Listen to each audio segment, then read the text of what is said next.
नमस्कार। स्वागत है आप सभी का मेरे YouTube चैनल पर।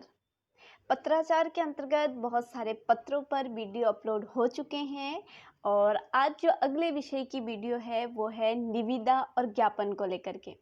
आज हम निविदा और ज्ञापन पर बात करने वाले हैं। तो सबसे पहले बात करेंगे निविदा को लेकर के। तो निविदा जो है, आप लोगों ने समाचार पत्रों में बहुत सारी निविदाएं जो हैं आप लोगों ने देखी होंगी। जैसे ये निविदाएं जो होती हैं ये आपूर्ति को लेकर के होती हैं, मरम्मत को लेकर के होती है, निर्माण को लेकर के होती हैं।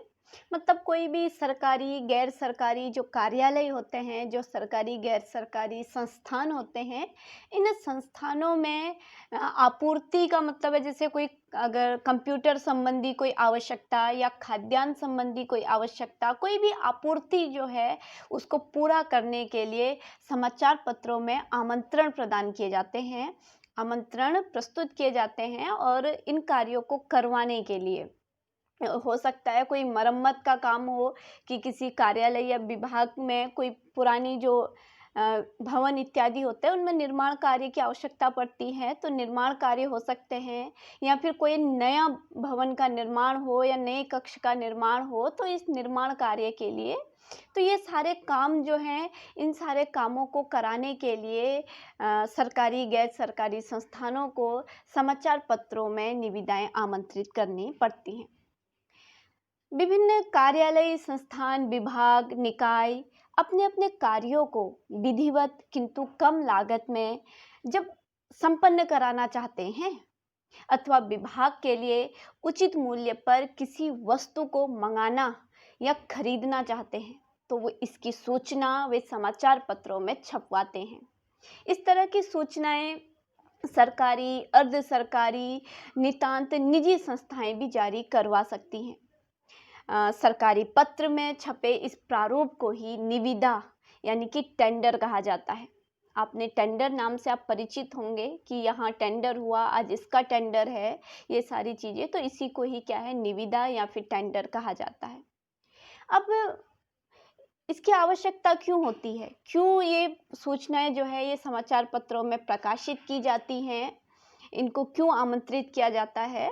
क्योंकि जो भी सरकारी गैर सरकारी जो संस्थाएं हैं या कार्यालय, इकाइयां, भवन, जो कुछ भी हम कह सकते हैं, निकाय इत्यादि, तो इन जगहों पर जो ये कार्य होते हैं, चाहे वो आपूर्ति हो, मरम्मत हो या निर्माण संबंधी कार्य हो, इन्हें हर कोई नहीं कर सकता। यानी कि जो समाचार पत्रों में प्रकाशित निविदाएं होती हैं, उनके कार्यों को कोई भी व्यक्ति जो है संपादित नहीं करा सकता।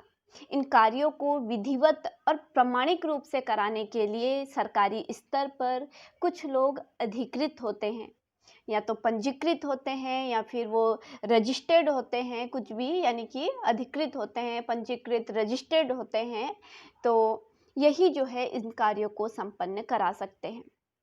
इन्हें हम सामान्य भाषा में ठेकेदार के नाम से जानते हैं या फिर कॉन्ट्रैक्टर के नाम से हम इनको जानते हैं।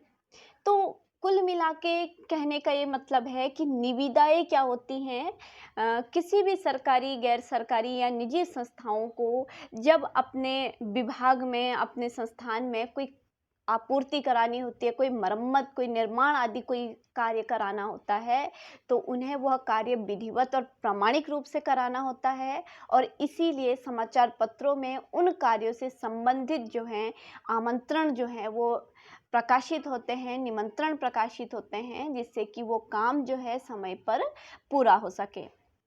तो अगर निविदा के प्रारूप की बात करें कि ये निविदा लिखी कैसे जाती है, कैसे निविदा का प्रारूप दिखाई देता है, तो स्क्रीन पर एक प्रारूप आप लोगों को दिखाई दे रहा होगा। तो क्या होता है कि जो निविदा होती है उसमें सबसे ऊपर विभाग का नाम लिखा होता है, यानी कि जिस विभाग से निविदा प्रकाशित हो रही है उस विभाग का नाम सबसे ऊपर लिखा जाता है। उसके बाद कार्य का नाम लिखा जाता है, यानी कि जिस भी कार्य के विषय से वो निविदा जो है प्रकाशित हो रही है उस कार्य का नाम लिखा जाता है। फिर कार्य का विवरण दिया जाता है कि कार्य कैसा है, ये सारी चीज़ें, और उसके साथ ही ये दिया जाता है कि जो है अनुमानित लागत क्या है, उस काम में जो अनुमानित लागत है, कितनी लागत लग सकती है, उसका एक मोटा मोटा अनुमान दिया जाता है। ये भी बताया जाता है कि अग्रिम धनराशि कितनी प्रदान की जाएगी, यानी कि कार्य करने से पहले कितनी धनराशि प्रदान की जाएगी, कार्य करने की समय सीमा क्या होगी, और जो कार्य है उसको करने की अधिकतम समय सीमा क्या होगी। इन सारी बातों का विवरण जो है वो निविदा में होता है। उसके बाद फिर नीचे दिया जाता है, निविदा खुलने का समय दिया जाता है कि इतने इतने बजे, इतने इतने तारीख को निविदा खुलेगी, यानी कि इस निविदा का टेंडर होगा या ये निविदा जो है ठेकेदार को दी जाएगी। उसका समय जो है वो निर्धारित समय होता है, वो इसमें लिखा जाता है। उसके बाद निविदा को जारी करने वाले जो अधिकारी हैं, जो पदाधिकारी होते हैं, उनके हस्ताक्षर होते हैं, उनका पदनाम लिखा होता है और फिर कार्यालय का नाम भी इसमें लिखा होता है। और अंत में एक बार पुनः विभाग का नाम, पता, जारी करने की दिनांक, पत्रांक आदि सब लिखे जाते हैं। तो इस प्रकार से निविदा का एक प्रारूप जो है वो तैयार हो जाता है, जिसे कि समाचार पत्रों में प्रकाशित करवाया जाता है। तो ये तो रही निविदा को लेकर के बातें कि निविदा क्या होती है और इसका प्रारूप कैसा होता है, और बाकी आप लोग समझ गए होंगे क्योंकि बहुत आसान है निविदा, और जिससे कि आप आए दिन जो है परिचित भी हैं। अब दूसरा जो है हमारा ज्ञापन है। ज्ञापन भी आप लोगों ने आए दिन समाचार पत्रों में बहुत सारे ज्ञापन जो हैं वो प्रकाशित होते रहते हैं। आपने सुना होगा आज जिलाधिकारी को ज्ञापन सौंपा गया, आज कुलपति को ज्ञापन सौंपा गया। तो ये ज्ञापन जो होते हैं, ये ज्ञापन में किसी मोहल्ले की कोई समस्या हो सकती है, बिजली पानी को लेकर के कोई समस्या हो सकती है, या सड़क आदि को लेकर कोई समस्या हो सकती है, या फिर छात्राओं द्वारा परीक्षा से संबंधित कोई समस्या पर ज्ञापन दिया जाता है, या और भी बहुत सारी समस्याएं होती हैं। इसमें भी क्या होता है कि एक समस्या होती है, उस समस्या के ऊपर जो है समाचार पत्रों में ज्ञापन प्रकाशित होते हैं, जिसमें कोई सामाजिक कार्यकर्ता या राजनीतिक कार्यकर्ता या छात्र जो है किसी अधिकारी को ज्ञापन सौंपते हैं। ज्ञापन सरकारी या गैर सरकारी दोनों तरह के हो सकते हैं, लेकिन ये जो सौंपे जाते हैं वो केवल सरकारी पदाधिकारियों को ही सौंपे जाते हैं। ज्ञापन में मूलतः एक समस्या होती है और पूरा ज्ञापन जो है उसी समस्या पर केंद्रित होता है। इसमें संबोधन नहीं होता है, कोई प्रशंसा सूचक वाक्य इसमें नहीं होता है, और ये अन्य पुरुष शैली में लिखा जाता है। ज्ञापन भी निविदा के समान ही होता है। इसका जो प्रारूप है वो बहुत कुछ निविदा से मिलता जुलता है, लेकिन फिर भी दोनों में काफ़ी अंतर है। दोनों अलग अलग हैं, निविदा अलग है और ज्ञापन अलग है। ज्ञापन को एक अनुच्छेद में लिखा जाता है, एक अनुच्छेद के रूप में इसे लिखा जाता है, और जिन पदाधिकारियों को इसे पहुंचाना होता है उन सब का नाम जो है वो बाईं ओर लिखा जाता है। यानी कि यदि राष्ट्रपति को ज्ञापन सौंपना है तो वो सीधे राष्ट्रपति को नहीं दिया जाता है, बल्कि जिस क्षेत्र के लोग जो है राष्ट्रपति को ज्ञापन सौंप रहे हैं उस क्षेत्र के अधिकारी को या उस क्षेत्र के जिलाधिकारी को वो जो है ज्ञापन सौंपा जाता है, और वो जो है अग्रिम अधिकारी को उस ज्ञापन को प्रेषित करता है। तो इस प्रकार ज्ञापन की प्रक्रिया चलती है। और ज्ञापन में दाईं ओर जो होता है वो ज्ञापन देने वालों के हस्ताक्षर होते हैं। तो ये हस्ताक्षर जो है एक से ज़्यादा लोगों के हो सकते हैं, क्योंकि ज्ञापन जो है समूह में मिलकर के दिया जाता है।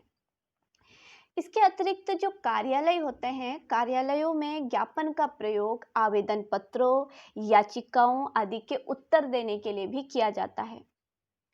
जब सचिवालय या मंत्रालय का कोई विभाग दूसरे विभाग से कोई जानकारी प्राप्त करना चाहता है या किसी विषय के बारे में उसके विचार जानना चाहता है, तो वो कोई पत्र भेजता है और उस पत्र को ज्ञापन नाम से जाना जाता है। तो इस प्रकार सरकारी कार्यालयों में और आमतौर पर निजी तौर पर या फिर सरकारी गैर सरकारी स्तर पर ज्ञापन का जो प्रारूप है वो एक प्रारूप प्रचलित है, एक निश्चित प्रारूप है, और निश्चित प्रारूप में ही ये ज्ञापन जो है वो लिखे जाते हैं। तो ज्ञापन का प्रारूप जैसा कि बात की थी अभी कि निविदा से काफ़ी मिलता जुलता है, तो इस प्रारूप में ज़्यादा कुछ नहीं होता है। ज्ञापन के सबसे ऊपर पत्र संख्या होती है और उसके बाद विभाग का नाम होता है, फिर दिनांक लिखी जाती है और विषय का शीर्षक लिखा जाता है, विषय का विवरण लिखा जाता है और अंत में जो है हस्ताक्षर लिखा जाता है। जैसा कि आप अपने विज्ञापन में देख रहे होंगे, जो स्क्रीन पर आपको एक उदाहरण दिखाई दे रहा है, वो ज्ञापन जो है वो सरकारी विधायकों के बीच चल रहे आरोप प्रत्यारोप के संबंध में है। तो इस प्रकार की कोई भी समस्या जो है वो हो सकती है, लेकिन इसका प्रारूप ऐसा ही होता है। ठीक है, विषय जो है इसमें अनुच्छेद में लिखा जाता है। तो आपने निविदा और ज्ञापन को अच्छे से समझ लिया होगा कि निविदा क्या है, ज्ञापन क्या है। तो आज के लिए इतना ही। आप सभी का बहुत बहुत धन्यवाद।